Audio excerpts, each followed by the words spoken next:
আসসালামাইকুম, সবাই কেমন আছেন? জুম্মা মোবারক।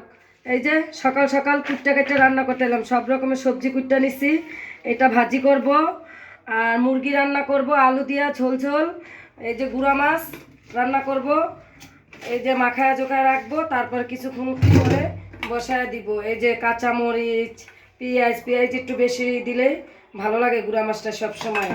একটু আলু দিব, আমার কাছে আবার গুঁড়া মাছ একদম শুধু ভালো লাগে না, বেগুন বা আলু যে কোনো একটা সবজি দিলে ভালো লাগে। কিছু আলু একটু হালকা বড় বড় করে কুটটা নিচ্ছি, যাতে ভালো লাগে খাইতে। যার যেরকম ভালো লাগে, এক একজনে এক এক রকমের খায়। এখন সব কিছু একটু একটু করে দিয়ে দিব আমি। এই যে টমেটো আমি সস করে রাখছি, মানে সিদ্ধ করে ব্যালেন্স করে রাখছি, এগুলো একটু দিলে এইভাবে দিলে আলাম দিলে ভালো লাগে না। আমি সবসময় এরকম করে খাই বেশিরভাগ। রসুন দিয়ে দিলাম, মশলা সব রকম। এই যে মরিচের গুঁড়া, হলুদের গুঁড়া দিয়ে দিলাম, হালকা একটু ধনিয়ার গুঁড়া, অল্প একটু জিরার গুঁড়া, লবণ দেওয়া শেষ।